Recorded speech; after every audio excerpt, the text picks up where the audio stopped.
ओम श्री साईनाथाय नमः।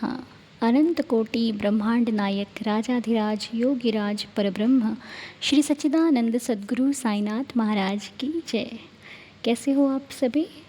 मैं आशा करती हूँ आप सब लोग स्वस्थ मस्त होंगे। और आने वाला दिन गुरुवार है, तो गुरुवार के लिए हमारे मन में कितनी ज़्यादा उत्सुकता है ना। भले गुरुवार को हमारा कोई नया काम ना हो, भले गुरुवार को हमारा कोई स्पेशल काम ना हो, लेकिन गुरुवार खुद एक स्पेशल दिन है हम सभी भक्तों के लिए। तो आइए मिलकर बाबा के श्री चरणों को स्पर्श करते हुए आज अध्याय 23 पढ़ा है हमने, और कल 24 हम लोग एक साथ पढ़ेंगे। तो साईं बाबा की असीम कृपा सभी भक्तों पर बरसती थी, बरसती है, बरसती रहेगी।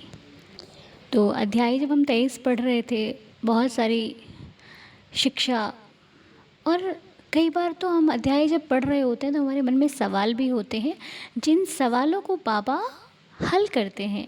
चाहे वो श्री साईं सचित्र पढ़ते हैं हम, या फिर कोई भी पाठ जब हम करते हैं और मन में सवाल रखते हैं, तो भगवान पाठ के बाद हमारे मन को हल्का कर देते हैं, सुझाव दे करके, एक संकेत दे करके। तो भगवान की लीला अपरंपार है, जिससे हम सभी को आए दिन कोई ना कोई संकेत मिलता रहता है। अब अध्याय 23 हमें क्या सिखाता है, आइए हम इस पर नज़र डालते हैं। अगर मुख्य रूप से देखा जाए तो इस अध्याय में गुरु की भक्ति, पूर्ण आत्मसमर्पण और अंधविश्वास से मुक्ति की शिक्षा महत्वपूर्ण है। गुरु के प्रति आज्ञाकारिता, जो गुरु की आज्ञा सर्वोत्तम होती है हम सबके लिए। अध्याय में काका साहेब दीक्षित और अन्य भक्तों के माध्यम से ये सिखाया गया कि गुरु का वचन ही शिष्य के लिए अंतिम कानून होता है। गुरु ने कह दिया, फिर उसके ऊपर कोई निर्णय नहीं, कोई शंका नहीं, कुछ नहीं। अगर मेरे गुरु ने कहा है कि इस कार्य को कर दो, तो मुझे उसमें लाभ या हानि नहीं देखनी, मुझे उस कार्य को कर देना है, क्योंकि मेरे गुरु ने कहा है। और गुरु का आदेश सर्वप्रिय होता है, सबसे पहले होता है, क्योंकि गुरुर् ब्रह्मा गुरुर् विष्णु गुरुर्देवो महेश्वराय गुरुर साक्षात परब्रह्म तस्मै श्री गुरुवे नमः। गुरु का स्थान भगवान से भी ऊपर है, इसीलिए गुरु के द्वारा दिया गया आदेश बिना शंका से हमें उस कार्य को करना चाहिए। उसमें हमें तर्क वितर्क भी नहीं करना चाहिए, अपनी बुद्धि नहीं लगानी चाहिए, या फिर उनको ये नहीं बताना चाहिए कि ये ऐसे होगा या फिर ये वैसे होगा। आपके जीवन में यदि कोई गुरु हैं आपके, अगर आपने किन्हीं को गुरु बनाया हुआ है, गुरु माना हुआ है। अब दूसरी शिक्षा देखी जाए तो बाहरी आडंबरों से ऊपर उठना, जिसके बारे में हम हर दिन बात करते हैं कि बाबा ने कभी आडंबरों को अपनाने को कहा ही नहीं। जिसमें कि एक शिक्षा हमें प्राप्त होती है, जैसे कि एक योगी जो पतंजलि योग सूत्र का अध्ययन करने के लिए शिरडी आए थे, उनके मन को शांति नहीं मिल रही थी, और जब उन्होंने बाबा को प्याज के साथ रोटी खाते देखा तो उनके मन में संशय आया कि ये एक साधारण भोजन करने वाला व्यक्ति मुझे क्या शिक्षा देगा, मुझे क्या सिखाएगा। मन में संशय आ गया बाबा के प्रति कि ये प्याज से रोटी खाने वाला मुझे क्या शिक्षा देगा। और बाबा ने उनके मन की बात को जानकर कि जो प्याज, उनसे कहा कि जो प्याज खाने की, पचाने की शक्ति रखता है वही उसे खाए। और ये सिखाया बाबा ने हमें, ये कहकर, या फिर ये मन से उनके विचार बाबा तो पढ़ लेते थे। बाबा को बताने की आवश्यकता नहीं थी कि कोई बाबा के बारे में क्या सोच रहा है। बाबा स्वयं जानते थे कि तुम्हारे मन में किस वक्त कौन सा ख्याल आ जाता है, और बाबा आज भी जानते हैं।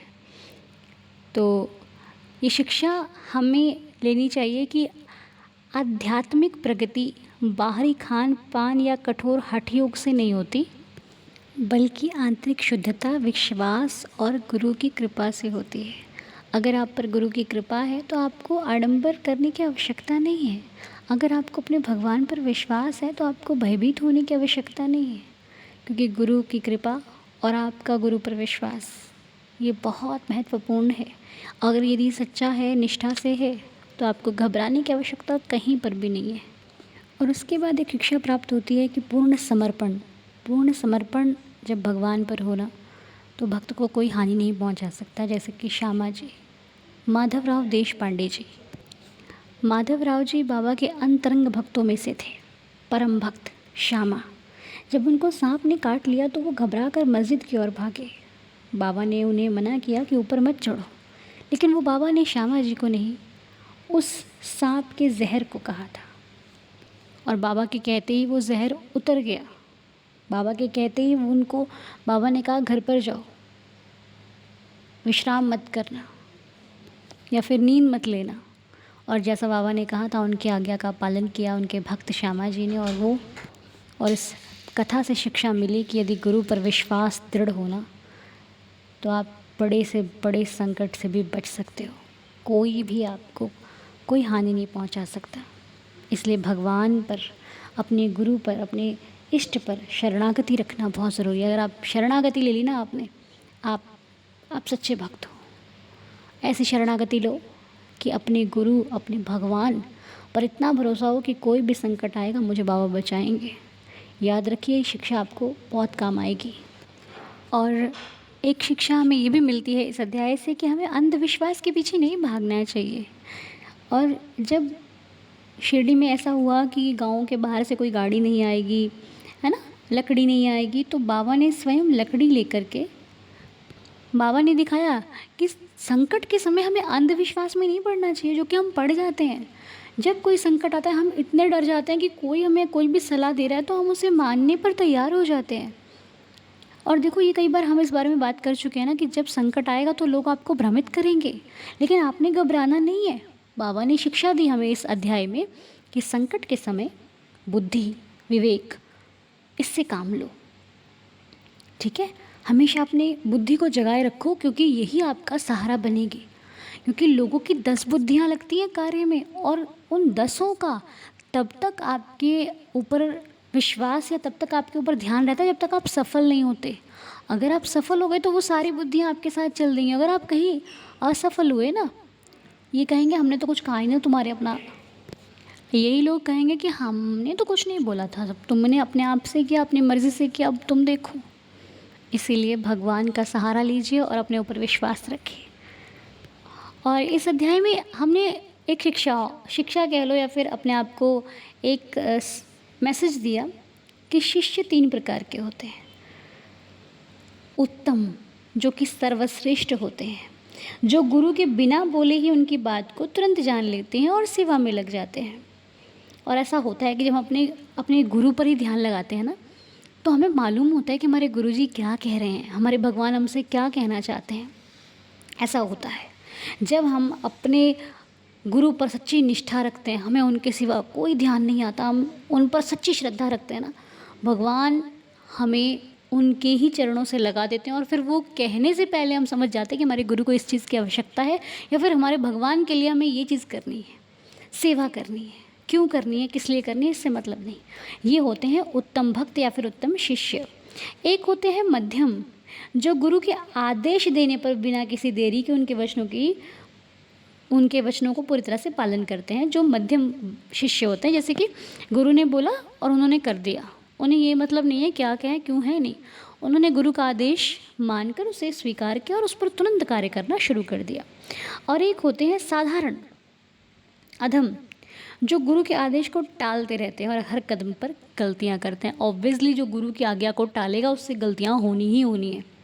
जो गुरु के आदेश का पालन नहीं करेगा वो कभी खुश, प्रसन्न, संतुष्ट नहीं रह सकता। अब हमें इन भक्तों में से कौन से भक्त बनना है? उत्तम, सर्वश्रेष्ठ। लेकिन सर्वश्रेष्ठ बनना इतना आसान नहीं है, पहले हमें मध्यम बनना पड़ेगा। ठीक है, थर्ड तो हमने बनना ही नहीं है, हमें पहले मध्यम बनना पड़ेगा। मध्यम बनते बनते हमारी आदत उत्तम तक कब बदल जाएगी हमें पता भी नहीं चलेगा, क्योंकि जब कार्य बड़े और अच्छे होते हैं तो वो हमें धीरे धीरे शुरू करने पड़ते हैं ताकि उन्हें हम सफलता तक, मंजिल तक पहुंच सकें। ठीक है जी, हाँ जी, समझ में आया ना। और एक चीज़ मैं आपको बताऊं, अगर आप अध्याय से शिक्षा प्राप्त करो तो सबसे बड़ी शिक्षा, सबसे बड़ी और महत्वपूर्ण शिक्षा है कि ये अध्याय हमें शिक्षा दे रहा है कि अगर हमें संसार रूपी पिंजरे से मुक्त होने के लिए, संसार पिंजरा ही है ना जिसमें बंदिशें हैं, आडंबर हैं, साधनाएं हैं, पता नहीं क्या क्या है। जब संकट आता है लोग इतनी सलाहें देते हैं कि हम खुद उस संकट में फंस जाते हैं अपनी बुद्धि लगाए बिना, लोगों की बात मानकर। तो जब भी आपको संकट सताए और आपको उससे बाहर निकलना हो ना, तो 2 ही मंत्र हैं जो साईं ने दिए हैं, एक श्रद्धा और दूसरा सबूरी, और हमें अपने गुरु के चरणों में लीन रहना चाहिए। यही आध्यात्मिक कल्याण निश्चित हो जाता है हमारा। ठीक है जी। अगर हमें अपना कल्याण करना है, अगर हमें अपना जीवन अच्छा बनाना है, तो हमें 2 मंत्रों को जीवन में साथ लेकर चलना है, श्रद्धा और सबूरी, जो हमारे जीवन को सार्थक बना देंगे और हमें अपने भगवान पर इतना विश्वास हो जाएगा कि फिर आंधी तूफान कैसा भी जीवन में आए, हम घबराने वाले भक्तों में से नहीं हैं, और ऐसे भक्त हैं भी, और हमें अच्छे भक्त बनना है, हमें उत्तम भक्त बनना है। ठीक है। तो ये अध्याय हमें ये सब कुछ सिखा कर गया, जो कि हमें बहुत अच्छे ढंग से बाबा ने शिक्षा प्रदान की है। और हम बाबा से प्रार्थना करते हैं, प्रभु जैसे हमने ये शिक्षा ली है वैसे हम इनका पालन भी कर सकें, ऐसी कृपा आप हम सभी पर बनाना, हमारे हर मार्ग पर हमारे साथ चलना, कृपा दृष्टि बनाए रखना, और हम हमेशा अच्छे अच्छे कार्य करें, आपकी कृपा प्राप्त होती रहे। तो उम्मीद है कि आप सभी को शिक्षा अच्छी लगी होगी। बीते कुछ अध्याय की शिक्षा हम नहीं ला पाए, लेकिन हमने पढ़ा है, वही हमारे लिए बहुत उत्तम बात है। बाकी बाबा मालिक है। ठीक है जी। तो कल मिलेंगे गुरुवार के दिन आपसे बहुत सारी खुशियों के साथ। अपना ख्याल रखिए, बाबा के दर्शन हो ऐसा फील करके, ऐसा प्रार्थना करके सो जाइए कि प्रभु मुझे दर्शन दे दीजिए अपने, कल गुरुवार है साईनाथ। तो बस साईं कृपा आप सभी पर बरसती रहे। मिलेंगे आपसे कल मॉर्निंग प्रेयर में, गुरुवार की स्पेशल प्रेयर, और कल संकेत प्राप्त करेंगे श्री साईं चरणों से। तो आज के लिए इतना ही। खुश रहिए, स्वस्थ रहिए, मस्त रहिए। साईं कृपा बरसती रहे आप पर, हम पर, सभी पर। ओम साई राम, जय साई राम, साई शुभ रात्रि।